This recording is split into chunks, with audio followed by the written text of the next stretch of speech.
quero agora refletir com vocês. Como se situa a Unisul neste contexto? Por que pensar a Unisul menor, incapaz de ocupar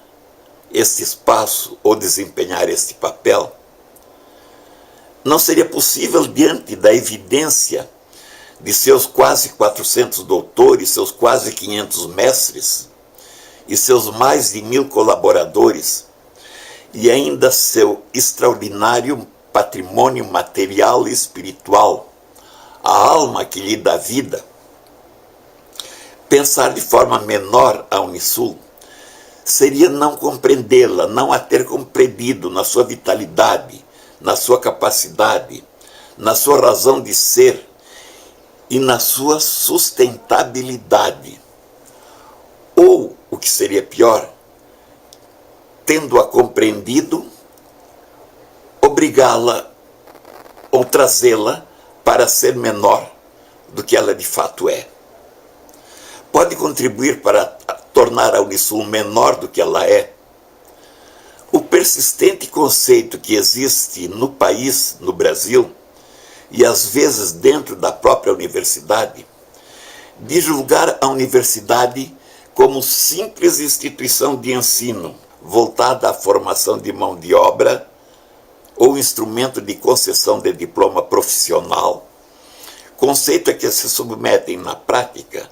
a maioria das universidades brasileiras, ou até da cultura brasileira, e que se constitui numa ameaça que ronda também a Unisul. Pode-se ter como severo indicador dessa ameaça a representatividade do volume de recursos humanos, técnicos, financeiros, de tempo funcional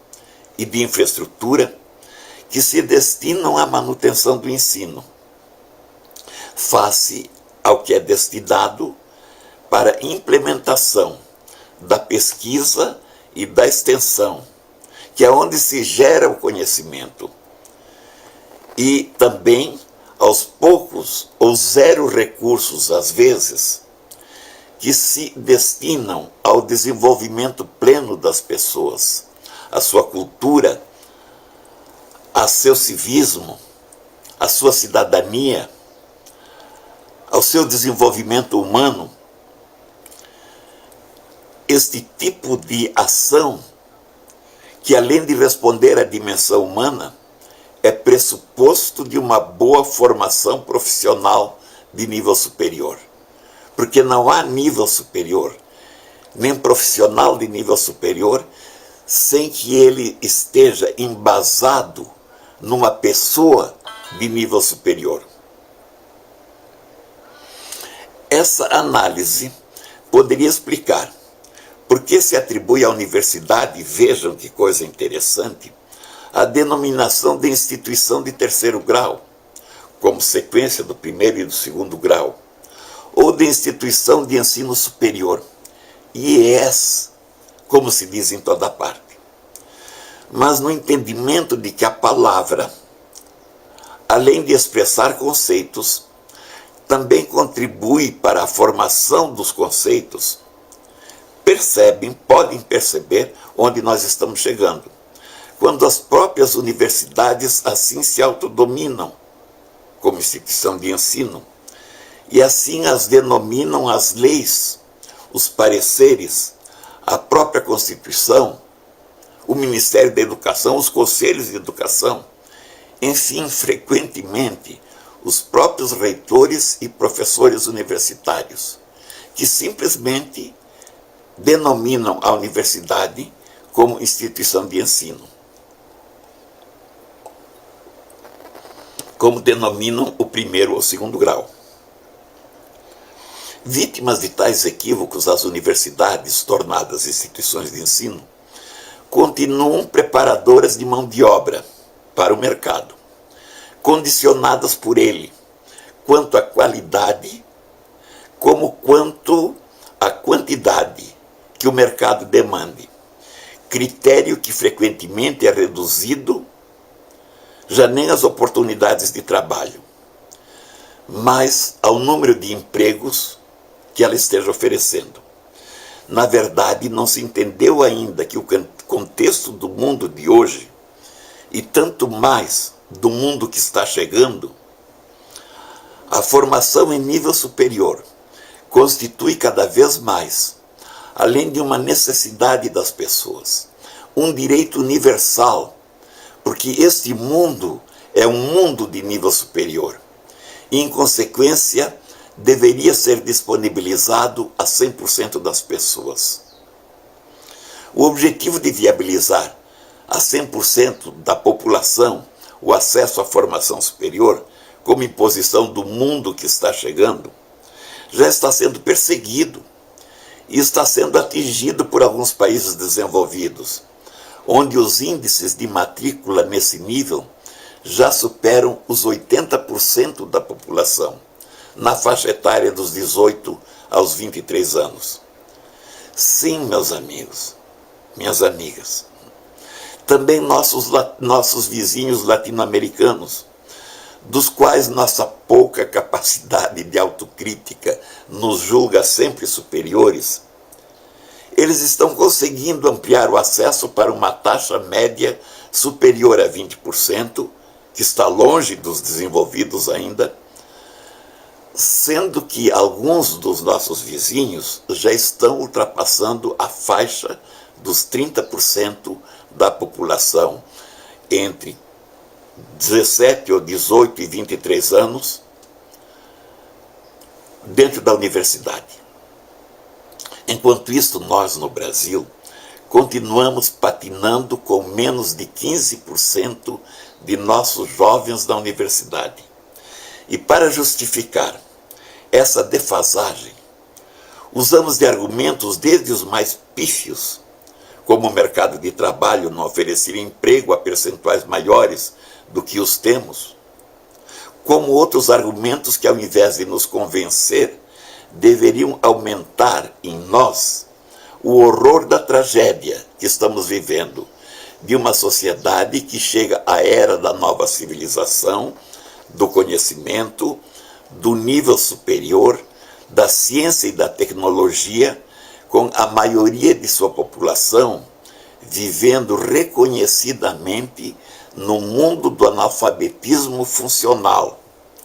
e parcela ainda significativa no mundo do analfabetismo absoluto.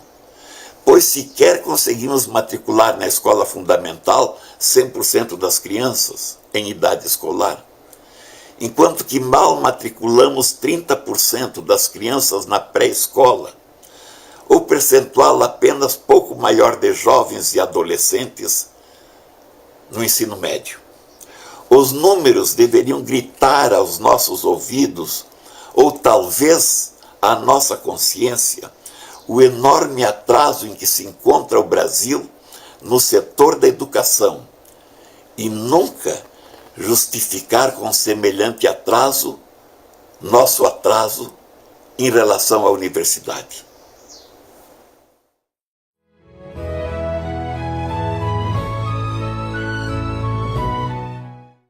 Diante desta situação de atraso,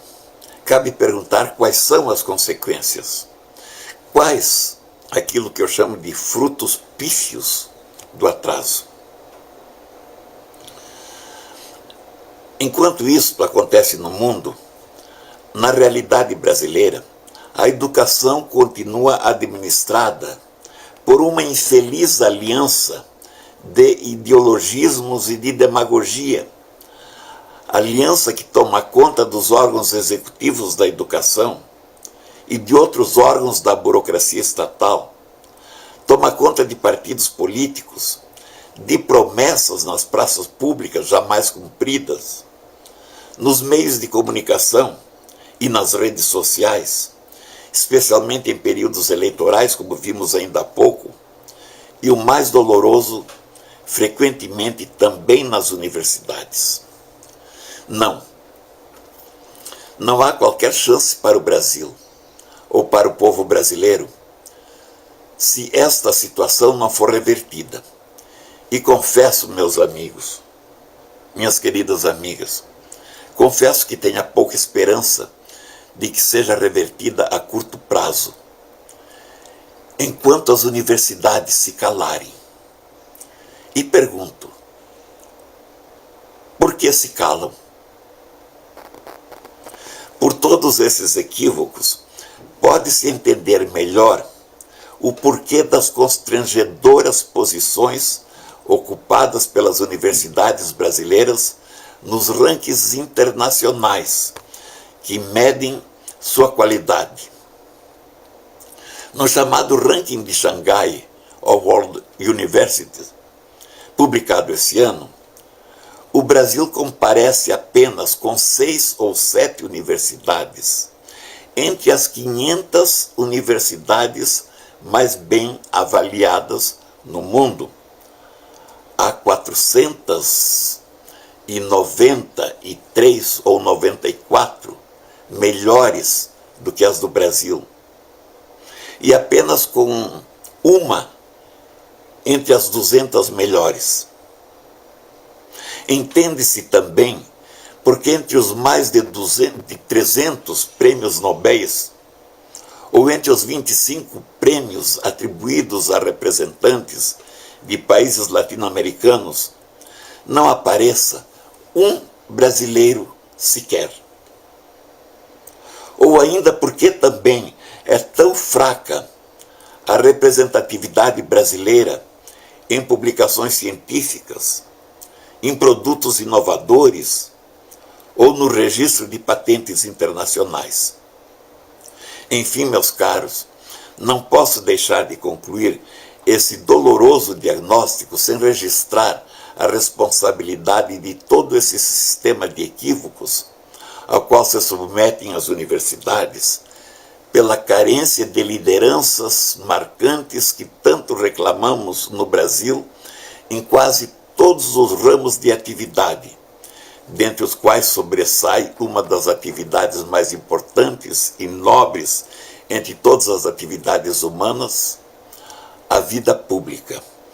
onde, infelizmente, constitui quase uma unanimidade nacional que na vida pública se instalou o jogo de interesses, o acobertamento de amigos e companheiros, mais do que a busca da competência e a gritante ausência da ética, quando ali de forma eminente deveria prevalecer a promoção do bem público, a convivência ilibada e a preocupação por construir uma sociedade verdadeiramente civilizada ou de dimensão humana. Pode a Unisul estar ou permanecer alheia a todos esses processos deletérios,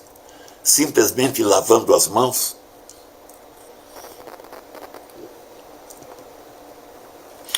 Pode cada mestre, ou doutor,